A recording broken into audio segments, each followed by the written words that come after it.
Yo, what's up, guys? It's your boy Lil Lee. We're back here today. I'm here with my colleague. Saucy Sammy. I know y'all been waiting for this podcast to drop. So here it is, the first episode of the MVF Breakdown. Guys, it's your boy Lil Lee, and we're back here with episode 1 of the MVF Breakdown.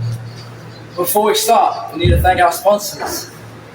Genesis Metal and Redemption Clothing. Shout out to my boy Skirt. Before we introduce our special guest, if any women are watching this, leave. Now that all the women are gone, boys, please welcome our special guest today, Christian Tate.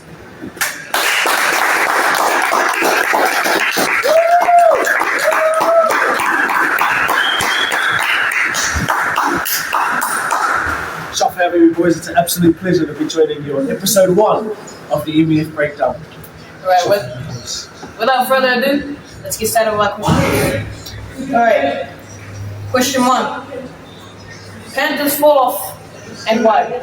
Start with you. There's a lot of factors that could be going into the Panthers fall off. You know, you think of the amount of people that have left over the years. You think of the likes of, starting with William Mikikau, Api Sakurasai, Matt Vernon. Last year they used one of their important halves, Jerome Luai, Celia Taruva. The list of players just go on and on. And I think we're just seeing the point where it's finally starting to affect the Panthers, you know. They have some juniors coming up, but obviously a lot of them are getting stolen by the other clubs as well. So I think we're really starting to see that affect them a bit more. That could be affecting their results. What do you think, Sam? Yeah, I'm kind of thinking the same thing, but I think they're just expecting to win. Because all the other premierships that they've already won. So they take it down a notch, expecting that they're already going to win. Yeah, I completely agree with what these guys have said. I think the loss of Luai really affected their team.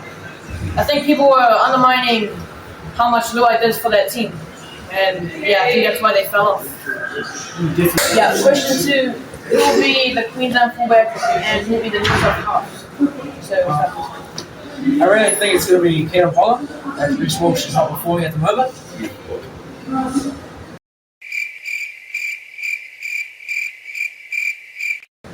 Yeah, no, I definitely agree with you there, Sam. Fortunately, Reece Walsh has just been dropping the ball a little bit too much recently. Obviously, topping the NRL in errors at the moment. While he definitely is a great player, he has the X factor. I think on the origin level, I think you need a little bit more consistency. So personally, I think Caleb Holland brings that. So I'd be going with Caleb Holland as my fullback. I completely agree with that. Reece Walsh just hasn't been the same after that hit knock. And Caleb Holland has been playing really good this year. And I just don't think that he can take a spot. Yeah. What about the New South half? Oh yeah, so Good that's question, that. good question. I really think Jerome Luai and Nathan Perch should still be the halves because Mitchell Moses is just not a 6. I don't think he can play the 6 number. Luai's left step and it's deadly. I also think Burton's up here when he plays. Matt Burton? What about you, Chris? Yeah. I think for me personally, it all just depends on how much Moses comes back. You know, obviously first game of the season comes up tonight. Comes up on Monday, coming up against the Tigers. So I think it really just depends on his form the next few weeks. I think it's his spot to lose. You know, he is a good ball runner. He's quite a fast halfback. So I think him and Nathan Cleary together, they can definitely pair up well. Seeing as he obviously bought the Blues award last year, I think I'd be going strong with Mitchell Moses and Nathan Cleary in the past. Alright, question 3. Lockie Galvin. How do you feel about Galvin? Really, no one is even as a puncher for the club.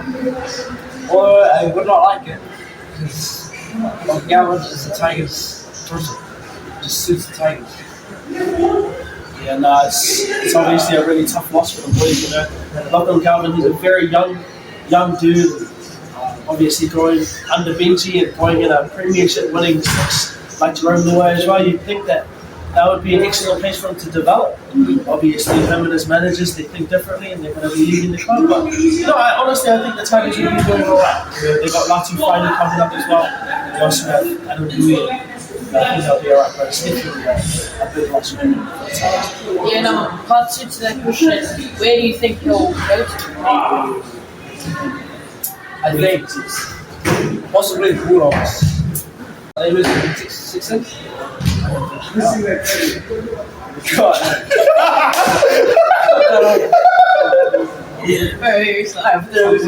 No, they said they wanted to keep Kick 6 because they don't want to.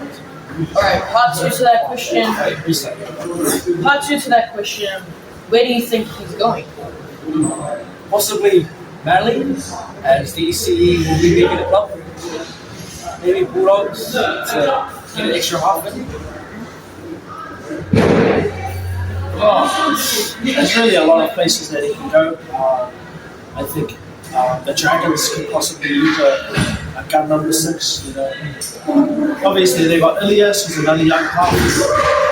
Right now, obviously you've got Carl Flanagan. He's doing a serviceable job there at the moment, but I definitely think Lachlan Campbell will do a lot to really push. Freaking Isaiah. Yeah, I feel Panthers will try to get him. I don't know if they will have the salary cap for him. Maybe Warriors will try to pick him up since Luke Metcalf might go 6. Yeah, I agree with the teams you said. That's like my opinion on that. Yeah. Alright. Question 4. Should Kiwi and English players be able to play in Origin? I'll start with this as I am a hearty Aussie. I say yes, since all the Samoan Islander players, I think they're pretty much better or near the same as the Kiwi and England players. I just don't think that's fair on those Kiwi and England players that don't get to play Origin. Definitely agree with that. I think the Tongan culture team should also be part of that, as well as Kiwi and England. Yeah, I think there's basically 2 ways that you can go with it, right? Either you allow the English and the New Zealand players to play in the Origin Stadium, or you cut everyone else. You cut the Samoans, you cut the Tongans, because I think we're at the place in time where the Pacific Island teams are really catching up to the New Zealand and Kiwi and England teams, sorry. And I just think that if you're going to be cutting half of those players, I think you should just keep it straight Australian, state versus state. But personally, I would love it if they introduced the English and New Zealand players as well. They could do a really excellent job for their reputation and what they're able to do for the game. Because sometimes the Kiwi players and the English players, they just don't really get too much. So, my thoughts on I that. get opinion. Question 5. How do you feel about the church flooding? That was I know it's so morning, man. 7 o'clock wake up, 9 o'clock church start, man. I was expecting to wake up, have a shower, and just go straight up to church. But I had to wake up early. I had to call people down to the church so I almost sweep all the water down drains, sweep all the pumps, check it out, drains. Ready to spend the morning. Yeah, I think it's a little bit rough when you're expecting to wake up at 8:30 and suddenly you get a phone call at 7:30 and you have to come down to church without having a shower and just help clean up the water. But that's what we're called to do, right? As Christians, as servants, we've got to make ourselves available to serve. So always take that opportunity. Still sucks though, because I have to wake up, but it's alright. We sacrifices we have to do. Also, I think the workers, they get paid to sit around. Appreciate the help. They get paid to sit around. And But that- it's leaks in church. My dad was there. It was at least 1 year. There was one church worker there. yeah. We'll just go question 6. JV coming out of retirement. Start with you. Thoughts on that? You guys have been mentioning a lot of white-hold sales on your Instagram page recently. You have reserves and topside teams, and personally, I think JV is my sit and forget captain for the year. If you watch them in that preseason game against which team was it?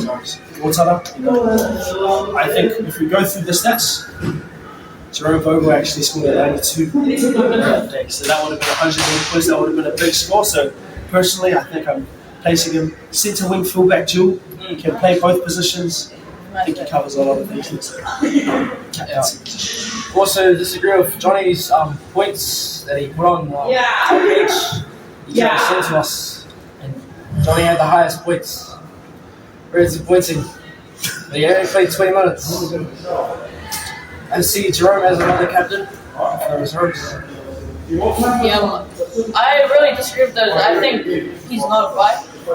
Because I think him having a baby will really affect that. His wife can't look after, 8 kids? Can't do that. I think he's going to have to miss a couple of games of his stupid looking knee. Yeah. So I don't think he's a buy. Just get the next question. Kevin's future wife, Lord willing, is it like a catfish? Who do you think this is? Let's start off with you, Sam. It's 100% Patty. Like, look at Kevin. Kevin's such a God-willing man. I think he just loves the Lord, eh? Wants to glorify the Lord in marriage.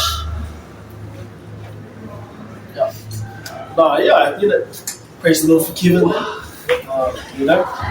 Maybe still 50-50 on which church he wants to actually go to, but I guess if a church will pay for your wedding, then come to our church for the weddings. Personally, I think that if you just focus on the right things, you'll attract the right people. And obviously, Kevin is focusing on Christ, pursuing the Lord, and hopefully that means he'll be able to get a godly wife. Possible reserves team player? Maybe top 5? Maybe he'll take the prop spot up. Off Chris. Yeah. Ooh, off Chris? Feel free to take my spot. I actually heard you're going to the top side. Nah. For Utah. Nah, I'm a reserves life, I guess. Reserves life. Alright. Yeah, so that's gonna about wrap us up for today.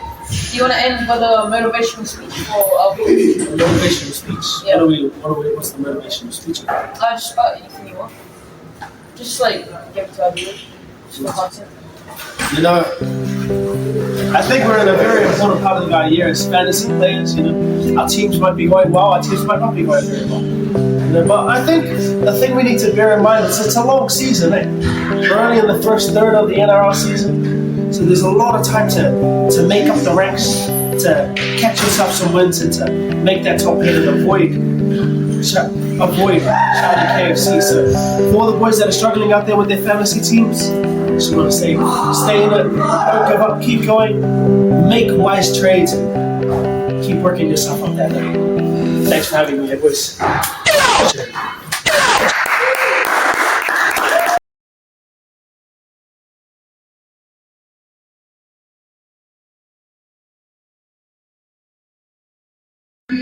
Signing out of the NES Breakdown.